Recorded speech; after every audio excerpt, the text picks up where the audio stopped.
शिवाय नमः। बंधुओं, आज छठे ज्योतिर्लिंग के बारे में आज चर्चा करते हैं। छठा ज्योतिर्लिंग है टाकिन्याम भीम शंकरम। भीम शंकर नाम का, भीम शंकरेश्वर महादेव नाम का छठा ज्योतिर्लिंग है, जिनके नाम से ही ज्ञात होता है कि भीम नाम का कोई रहा होगा, जिनके ईश्वर के रूप में भगवान शंकर प्रकट हुए हैं, जिसको भीम शंकर के नाम से जाना जाता है। तो इनकी कथा आती है कि एक शैह नाम का पर्वत है। उस शैह नाम के पर्वत पर एक भीम नाम का असुर रहता था।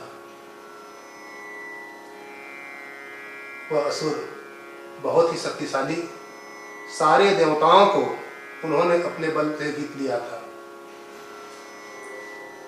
इतनी सामर्थ्य थी कि जितने देवता है उन सारे देवताओं को उन्होंने पदच्युत कर दिया था, पद से हटा दिया था। इंद्र को इंद्र के पद से, वायु को वायु के देवता के पद से, वरुण देवता के जल पद से, सारे पदों से हटा करके स्वयं अपने व्यक्ति नियुक्त कर दिए थे और सबका अधिपति बन बैठा था।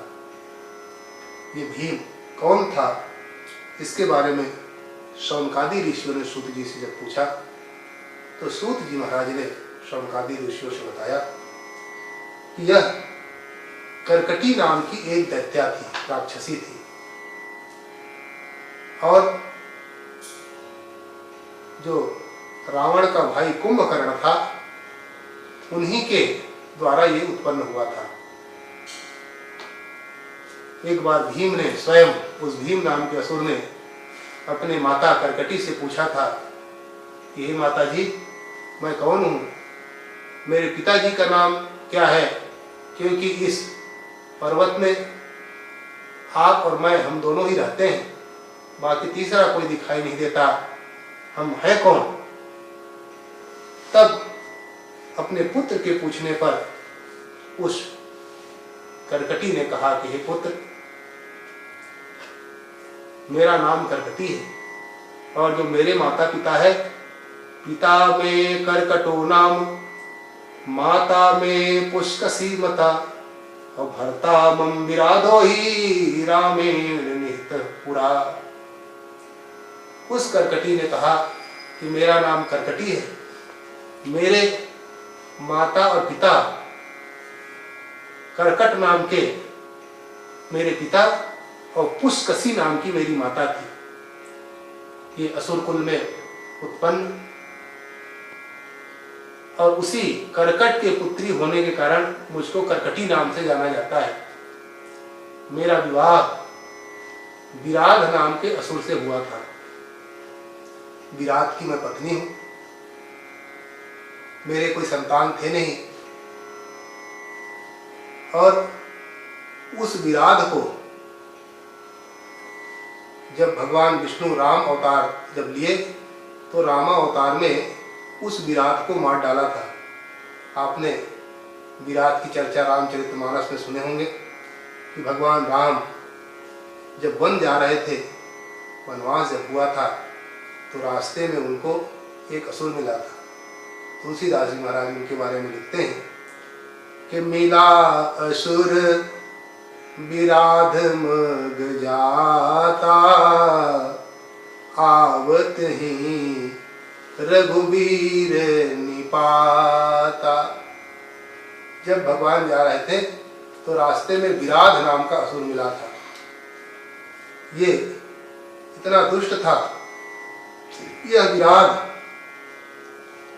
सतहृदा का पुत्र था। इन्होंने ब्रह्मा जी से वरदान मांग रखा था। विराध ये वरदान मांग लिया था कि मैं किसी भी अस्त्र से किसी के सामने में न मरूं। बहुत शक्तिशाली था। बड़े बड़े ऋषियों को, मुनियों को सताना, उन ऋषि मुनियों के मांस खाना, यही इनका कार्य था। जब भगवान राम जब जा रहे थे वनवास, तो सीता को देख करके सीता को उठा लिया और उठा करके भागा। भगवान राम ने कहा, करे दुष्ट, कहाँ ले जा रहे हो मेरी पत्नी को? तब राम जी से ये विराट कहने लगा कि जानते नहीं हो मुझको, मैं विराट हूं। साधु का वेश बना करके यहाँ घूम रहे हो जंगल में, और लोगों को तुम मूर्ख बनाते हो साधु बन करके। क्योंकि भगवान को यही तो वर मांगे गए थे महाराज से कि एक तो 14 बरस राम वनवासी के रूप में साधु वेश में रहे। तो विराट कहने लगा कि साधु की तरह दोनों भाई घूम रहे हो और साथ में पत्नी रखते हो, और लोगों से कहते हो तुम साधु हैं। इसीलिए जो ये आपके आचरण है, इनके कारण मैं आपको नहीं छोड़ने वाला। अहम वन विदम दुर्गम विराधो नाम राक्षसः चरामि साधो नित्यम मृषि भांसानि भक्षणम। मेरा नाम विराट है, और मैं तुम जैसे जो साधु बन के घूमते हैं ना, उन्हीं को मैं खाता हूँ। यही मेरा काम है, और तुमको भी खा जाऊंगा। और वो सीता जी को लेकर के भागे। जैसे वन की ओर भागा, दुर्गम वन में विचरता रहता हूँ और ये मेरा काम है, ऐसे उन्होंने जैसे ही कहा। भगवान राम ने कहा, अच्छा तुमको पता नहीं है कि मैं कौन हूँ? तुमको ये भी पता नहीं है कि तुम किसको उठा के ले गए हो? तुम अग्नि की ज्वाला को उठा लिए हो। अब तुम बचने वाले नहीं हो। तो विचार किया, ये मारने से तो बच नहीं सकते, तो मर नहीं सकते, कैसे मारूं? तब लक्ष्मण से कहा कि लक्ष्मण जी, ये मारने से मरेंगे नहीं, लड़ाई से जीतेंगे नहीं। ऐसा करो, इनके लिए गड्ढा खोदो और उसी गड्ढा में पकड़ करके इसको नीचे गड़ा दे, तो गड़ा करके ऊपर से मिट्टी डाल दे, तब ये मरेगा। तब लक्ष्मण जी ने गड्ढा खोदा और उसी गड्ढे में उनको दबा करके उस विराट को राम जी ने मार दिया। तो वही बात वो करकटी, जो करकट की पुत्री थी भीम की माता, वो बता रहे हैं कि हमारे पति जो विराट है, उस विराट को राम ने मारा था। और जो हमारे माता पिता करकटी और पुष्कसी नाम की माता थी, इनको जो अगस्त जी के शिष्य सुतीक्ष्णी महाराज हैं, इन्होंने जला दिया था। कि हमारे पिता और माता एक बार ऋषियों को खाने के लिए दौड़े, तो अगस्त जी बड़े नाराज हो गए, खा तो नहीं पाए। और अगस्त जी के जो शिष्य थे सुतीक्ष्णी महाराज, वो सुतीक्ष्णी महाराज ने अपने तपस्या के बल से उन मेरे माता और पिता को जला करके राख कर दिए। मैं अकेली हो गई और इस वन में, इस जंगल में अकेली घूमती रही। एक दिन अचानक मैंने देखा कि एक असुर आए हुए हैं। देखने में मुझको बड़ा सुंदर लगा, जिनका नाम था कुंभकर्ण। और वो कुंभकर्ण मेरे पास आया, मैंने भी कुंभकर्ण को देखा, कुंभकर्ण ने मुझको देखा। हम दोनों में प्रेम जाग गया और उन्हीं के द्वारा पुत्र तुम्हारा जन्म हुआ है। और कुंभकर्ण यहाँ हमको छोड़ करके फिर वापिस चले गए और बताए थे, मैं रावण का भाई हूँ, जरूर एक दिन मैं तुमको ले जाऊंगा लंका नगरी। परंतु पुत्र, बाद में ये पता चला कि उस कुंभकर्ण को भी आपके पिता को मारने वाले जो पहले थे विराट, जिसके साथ मेरा विवाह हुआ था, कुंभकर्ण के साथ तो हुआ नहीं था, पर उस कुंभकर्ण को भी उसी राम ने मार डाला बाद में। तब से मैं अकेली यहाँ रहती हूँ और आप ही मेरे एक सहारा हो। तब भीम ने कहा, अच्छा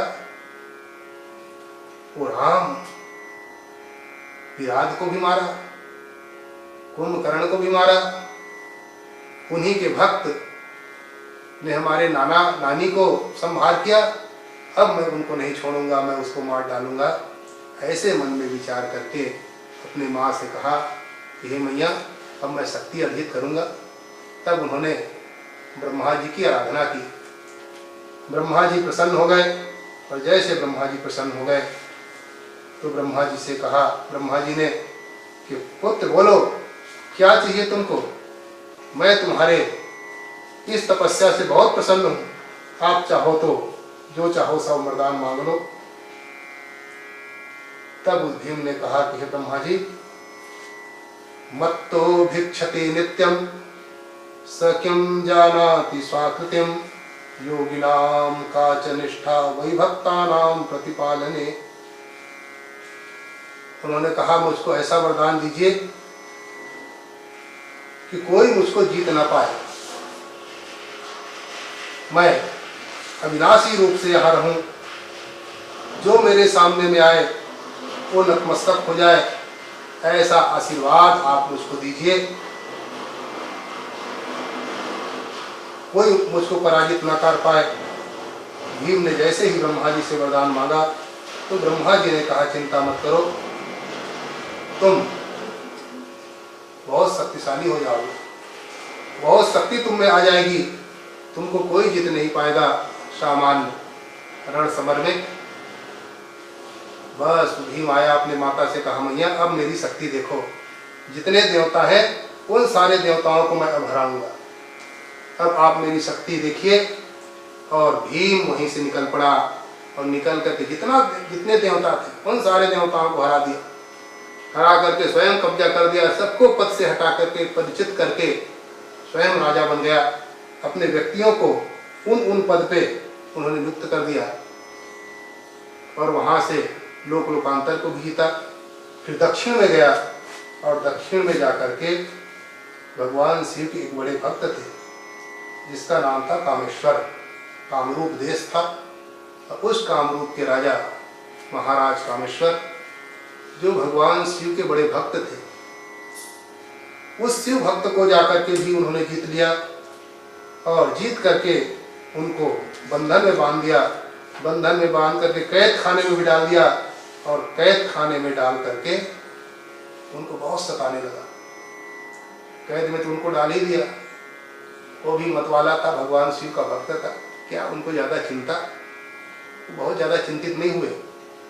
कैद में थे, वहां भी भगवान शिव जी की आराधना करते थे, पार्थिव शिवलिंग बनाते और पार्थिव शिवलिंग बना करके वहां उपचार करते, भगवान की पूजन आराधना करते। इधर देवताओं भी, बड़े ऋषि मुनि, अमलात्मा महात्मा सबको परेशान करने लगा भीम। तब सभी ऋषि मुनि मिलकर के भगवान शिव की आराधना किया। शिव जी प्रसन्न हुए, प्रकट हुए। शिव जी ने कहा क्या चाहिए? तब भगवान शिव जी से ऋषियों ने कहा महाराज आप सब जानते हैं, कर्तुम अकर्तुम अन्यथा सकर्तुम है, आप अंतर्यामी हैं, जर्रे जर्रे की बात आप जानने वाले हैं। हे सरकार, हम चाहते हैं कि भीम नाम का असुर जो सबको त्रस्त कर रहा है, आप उनसे हमारी रक्षा करें, हमको बचाइए। प्रभु, आपके अतिरिक्त ऐसी कोई सत्ता नहीं है जो हमको बचा सकता है। तब भगवान शंकर ने कहा चिंता मत करो, मैं जरूर रक्षा करूंगा, आप हमारे भक्त हैं कामेश्वर, उनसे आप लोग जाकर के निवेदन करिए, उनके निवेदन से हम जरूर आएंगे। तब सभी लोग जाकर के उसी कैद खाने में आकर के निवेदन किया। बस भगवान शिव की आराधना कामेश्वर वहीं कैद में होकर के बंधन में पड़ा हुआ करने लगे। तो कुछ उनके जो शिष्य थे, उनके अनुचर थे, उस भीम के पास जाकर के कहा कि महाराज, लगता है कि कैद में बंद हुआ जो राजा है कामेश्वर, वो अभिचार कर रहा है और आपको मारने के लिए कोई प्रयोग करना चाहता है, आप चाहें तो बच जाएं।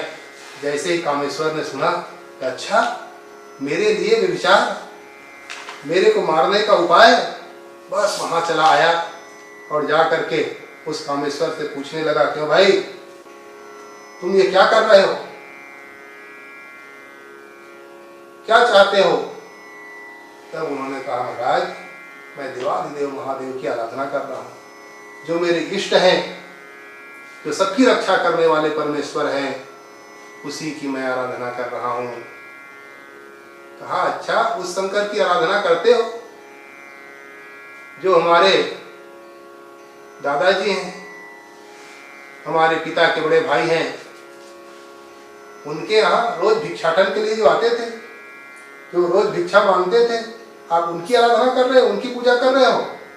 अरे वो क्या दे सकते हैं, उनके पास है भी क्या चीज? मैं उनको ठीक तरह से जानता हूं। मत्तो भिक्षते नित्यम स किम जानाति स्वाकृतिम। मैं जानता हूँ तो नित्य भिक्षा मांगने वाले को क्या हमारी आपकी रक्षा करेगा और हमको क्या मारेगा।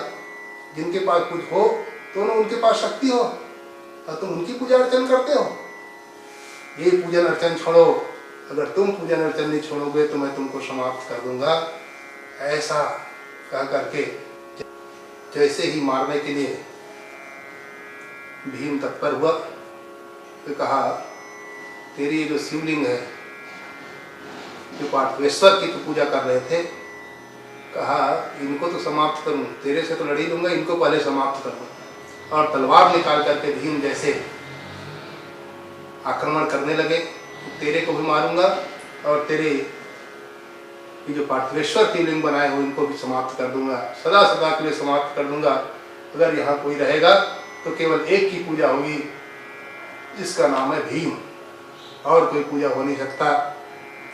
ऐसा विचार करके जैसे मारने लगा तो भगवान तो त्रिपुरारी है, भगवान तो ऐसे अवधरदानी हैं कि जो उनकी आराधना करते हैं उनकी सदा रक्षा करते हैं।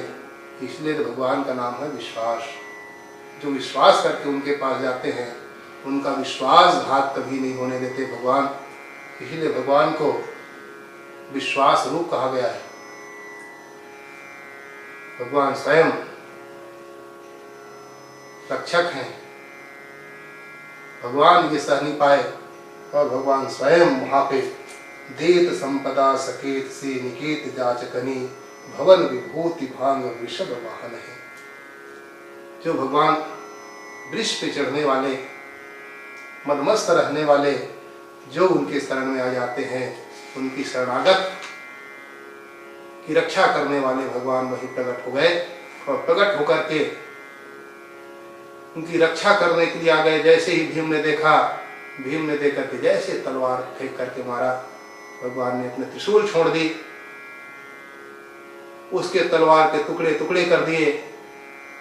बस दोनों में भयंकर युद्ध होने लगा।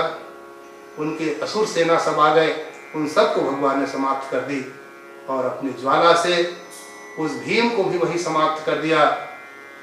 और उसकी ज्वाला जब भगवान शंकर की प्रकट हुई तो पूरा क्षेत्र जलने लगा, त्रिलोक जलने के लिए तैयार हुआ, अग्नि फैलने लगी, जितने असुर थे वो जले ही और अचर जलने लगे। और जैसे दहाकता चारों तरफ फैली, देवता लोग भी घबराने लगे, कब क्या होगा। ऋषि मुनि भगवान से प्रार्थना करने लगे। भगवान ने कहा, चिंता मत करो, इस अग्नि को मैं भी समाप्त करता हूँ। और जो जले हुए राख से उनके बहुत सारी औषधियाँ उत्पन्न हो गई, अनेक रोगों की औषधियाँ हो गई। देवता लोग बड़े संतुष्ट हुए, ऋषि महात्मा बड़े प्रसन्न हो गए और प्रसन्न होकर के कहा, प्रभु आपने रक्षा की है, आपने रक्षा किया है। भगवान ने कहा कि अब क्या चाहते हो। तो सब ऋषि मुनि ने कहा, महाराज जहां आप ये प्रकट हुए हैं, जिस पार्थवेश्वर लिंग पर, हम ये चाहते हैं कि आप सदा सदा इसी में विराजित हो जाइए और विराजित होकर के आप सबकी रक्षा करें। तो बस भगवान शंकर वहीं प्रकट हो गए। भीम शंकर नामना तुम भविता सर्व साधका। और वहीं भीम शंकर के रूप में प्रकट हो गए और आज भी उनकी पूजा आराधना लोग करते हैं।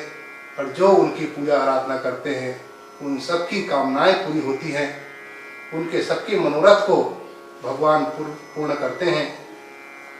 और अयम वै कुत्सितो देशे अयोध्या लोक दुःखदः भवन्तं च तदा दृष्ट्वा कल्याणम संभविष्यति।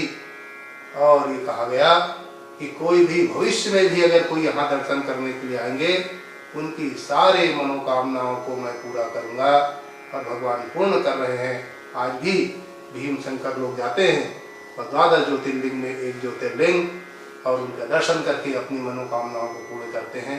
इसलिए हम लोग भी जाएं, अपनों को भी ले जाएं और जा करके भगवान की प्रार्थना करके जो इच्छित फल है उन इच्छित फल की हम प्राप्ति करें। इस तरह से श्री भीम शंकरेश्वर नाम से वह ज्योतिर्लिंग प्रकट हुए।